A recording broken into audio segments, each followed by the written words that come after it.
International social media Patel Prahlad बे।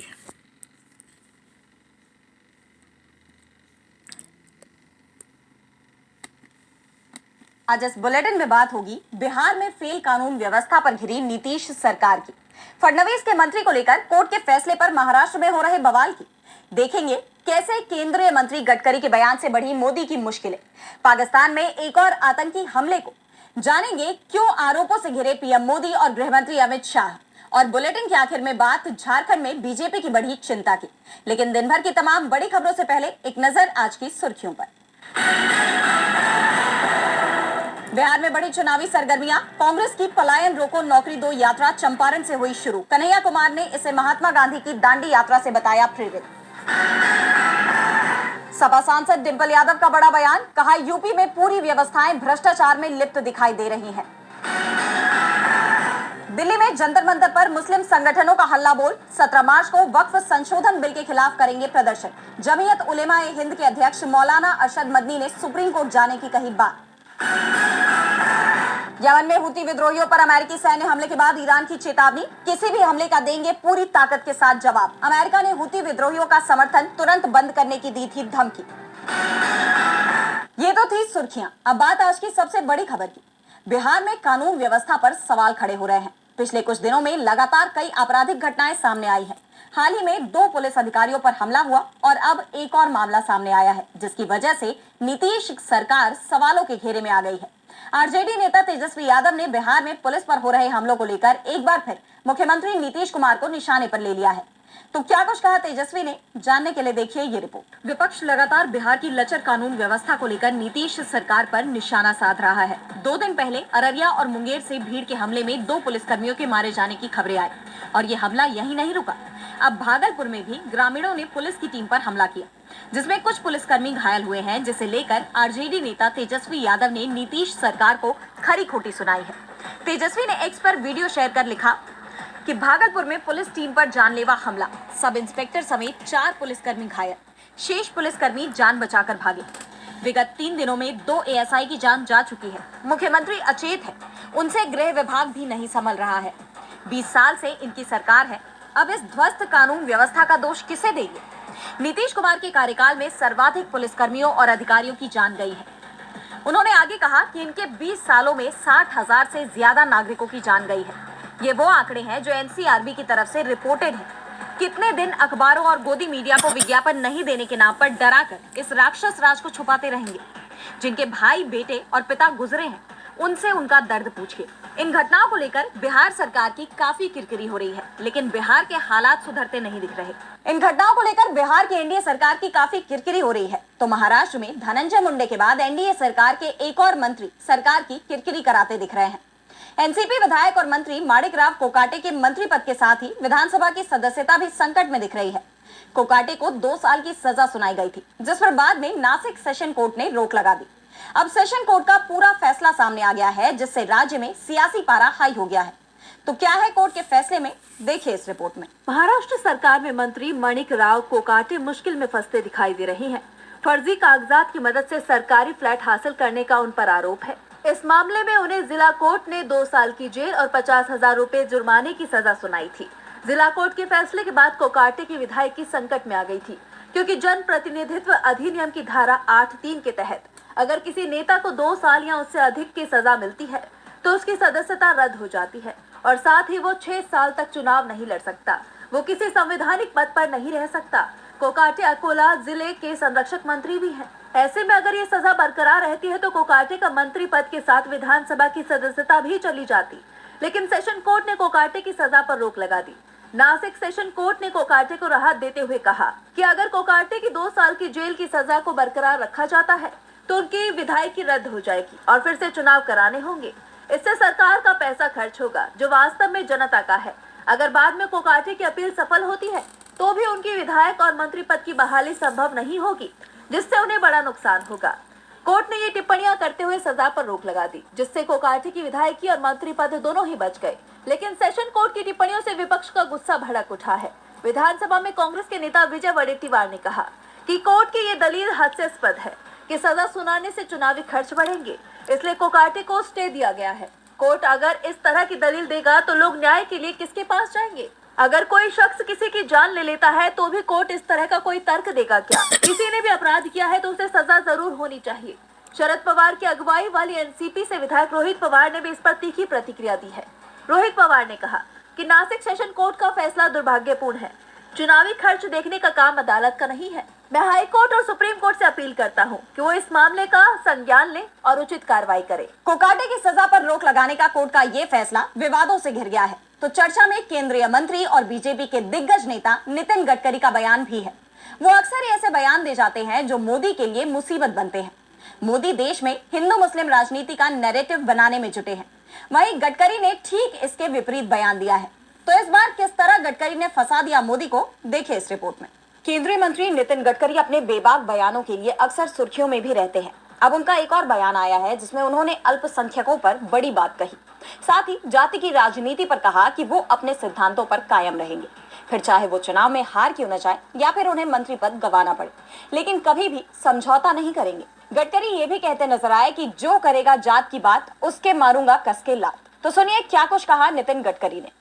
आज doctor Abdul Kalam साहब जब न्यूक्लियर साइंटिस्ट बने और उन्होंने ऐसा काम किया कि आज डॉक्टर कलाम साहब का नाम हमारे देश में नहीं विश्व में सबके पास पहुंचा है।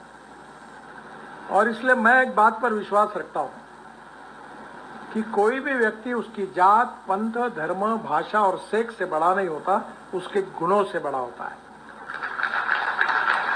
और इसलिए हम जात, पंथ, धर्म, भाषा और सेक्स के आधार पर किसी को डिस्क्रिमिनेट नहीं करें।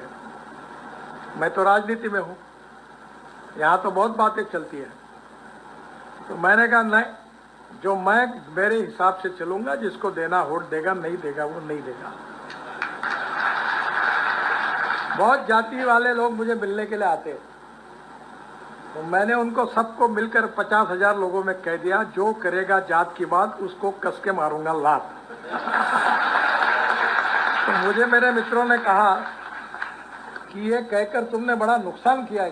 मैंने जो होगा सो होगा, अगर चुनाव जीतता नहीं तो आदमी मरता थोड़ी है, मंत्री नहीं हुआ तो। पर मैं अपने उसूलों के साथ इस पर कायम रहूंगा और व्यक्तिगत जीवन में उसका आचरण करूंगा। बता दें कि नितिन गडकरी शनिवार यानी 15 मार्च को नागपुर में एक अल्पसंख्यक संस्थान के दीक्षांत कार्यक्रम में शिरकत करने पहुंचे थे, जहां उन्होंने मुस्लिम समुदाय की शिक्षा पर जोर देते हुए पूर्व राष्ट्रपति एपीजे अब्दुल कलाम को भी याद किया।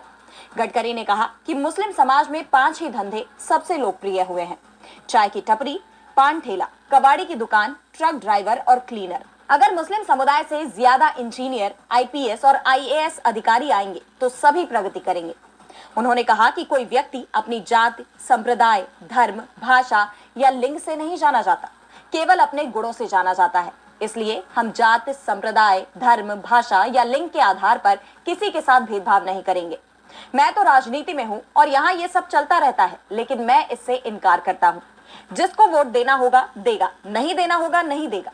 अब गडकरी के ऐसे बयान से मोदी की मुसीबत बढ़ेगी, क्योंकि उनके नेतृत्व में बीजेपी धर्म और जाति के आधार पर ही वोट बैंक तैयार करती है। केंद्रीय मंत्री के बयान ने मोदी सरकार की चिंता बढ़ा दी है, तो पाकिस्तान की शहबाज सरकार की मुश्किलें भी लगातार बढ़ती जा रही हैं। जाफर एक्सप्रेस हाईजैक मामले में पहले से उनकी दुनिया भर में किरकिरी हो रही थी। इस घटना के पीछे बलूच लिबरेशन आर्मी यानी बीएलए का हाथ बताया गया, और अब बीएलए ने पाकिस्तान की सेना पर एक और बड़ा हमला किया है। इस बार पाकिस्तानी सेना का काफिला निशाना बनाया गया। तो हमले में कितने सैनिकों की गई जान, जानने के लिए देखिए ये रिपोर्ट। बलूच लिबरेशन आर्मी यानी बीएलए ने पाकिस्तानी सेना के काफिले पर जबरदस्त हमला किया है। ये हमला क्वेटा से 150 किलोमीटर दूर नोशकी में हुआ। हमले के बाद पाकिस्तानी सेना ने इलाके में हेलीकॉप्टर और ड्रोन तैनात कर दिए हैं। इस हमले को लेकर बीएलए और पाकिस्तान की सरकार के अलग अलग दावे हैं। हमला उस वक्त हुआ जब पाकिस्तानी सेना का काफिला शनिवार को क्वेटा से ताफ्तान जा रहा था। इस काफिले में सेना की 8 बसें थी जिन पर हमला किया गया। इसके लिए आईईडी से लदे एक वाहन का इस्तेमाल किया गया और उसकी टक्कर सेना के काफिले की एक बस से करा दी गई। नोशकी स्टेशन के एसएचओ जफरुल्लाह सुलेमानी ने भी इसे आत्मघाती हमला बताया है, जिसमें हमलावर ने विस्फोटक से भरे वाहन की टक्कर सेना के काफिले की बस से कराई। उन्होंने बताया कि घायलों को पास के अस्पताल में भर्ती कराया गया है। इस हमले को लेकर बीएलए की तरफ से भी एक बयान जारी किया गया, जिसमें उसने हमले की जिम्मेदारी ली है।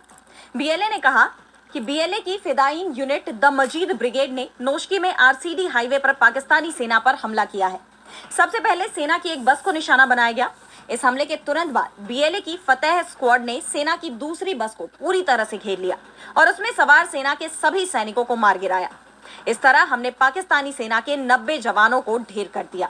पाकिस्तानी सेना के काफिले पर हुए हमले के बाद पूरे एरिया में इमरजेंसी लगा दी गई है। बीएलए के दावे को पाकिस्तान ने खारिज किया है। हमले की बात जरूर कबूल की गई है, लेकिन सिर्फ 7 सैनिकों के मारे जाने की बात कही गई।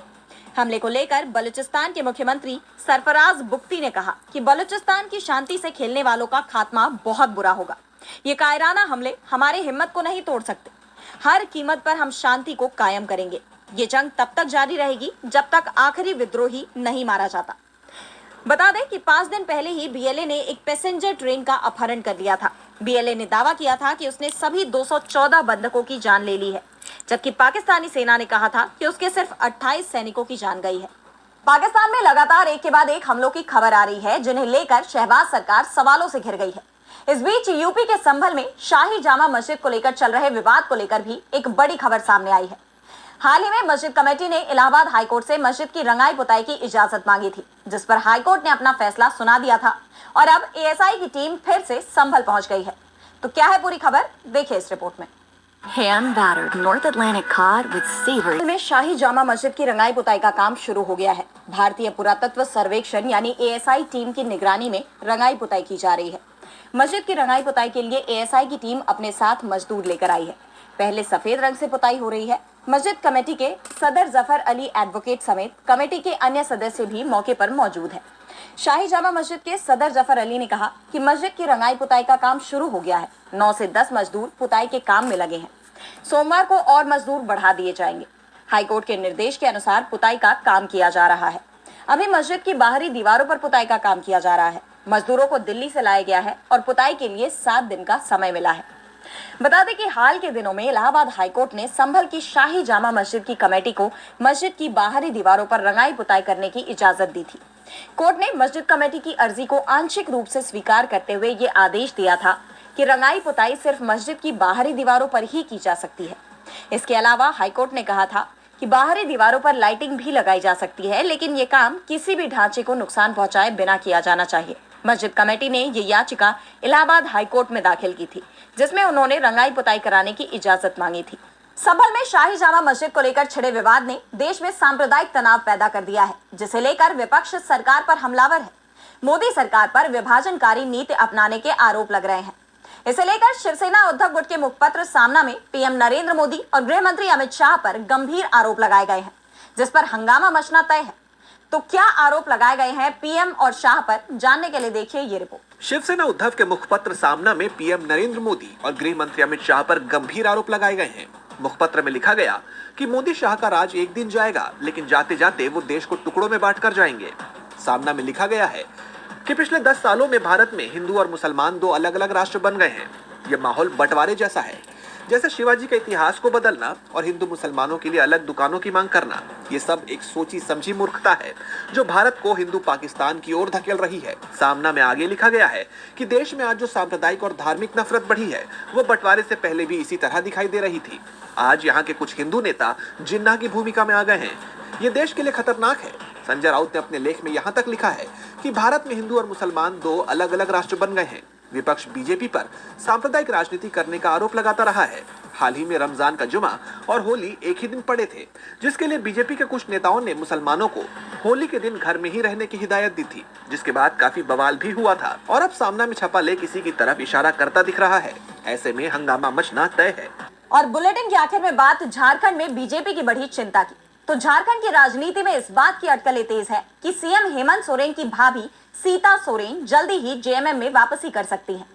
जेएमएम को लेकर सीता सोरेन के बदले रुख को देखते हुए इस तरह की चर्चाएं पहले से ही चल रही थी, लेकिन अब इन्हें और बल मिल गया है। तो क्या बीजेपी छोड़ जेएमएम में लौट रही हैं सीता सोरेन? जानने के लिए देखिए ये रिपोर्ट। झारखंड में बीजेपी को बड़ा झटका लग सकता है। कहा जा रहा है कि सीएम हेमंत सोरेन की भाभी और बीजेपी नेता सीता सोरेन जेएमएम में वापसी कर सकती हैं। दरअसल सीएम हेमंत सोरेन के पैतृक गांव नेमरा में बाहा पूजा हुई, जहां एक और इस पूजा में खुद सीएम हेमंत सोरेन पहुंचे, तो वहीं उनकी भाभी सीता सोरेन भी पहुंची। इस पारिवारिक कार्यक्रम में दोनों नेताओं की मौजूदगी ने सीता सोरेन की जेएमएम में वापसी की अटकलों को तेज कर दिया। बता दें कि सीता सोरेन करीब 1 साल से बीजेपी में है और पिछले कई महीनों से हेमंत सोरेन के किसी भी पारिवारिक कार्यक्रम में शामिल होने नेमरा नहीं आई थी। बीजेपी में शामिल होने के बाद से वो लगातार हेमंत सोरेन और जेएमएम पर हमलावर रही हैं। लेकिन कुछ दिन पहले धनबाद में एक शादी समारोह में उन्होंने हेमंत सरकार की तारीफ की थी। इसलिए अब माना जा रहा है कि सीता सोरेन बहुत जल्द जेएमएम में वापसी कर सकती हैं। अब सवाल यह है कि सीता सोरेन क्या वाकई जेएमएम में वापसी करेंगी। बताते चलें कि राजनीतिक विश्लेषकों का मानना है कि अगर सीता सोरेन जेएमएम में वापस आती हैं तो इससे पार्टी को मजबूती मिलेगी। खासकर महिला वोट बैंक पर इसका सकारात्मक असर पड़ सकता है। वहीं बीजेपी के लिए ये एक बड़ा झटका होगा।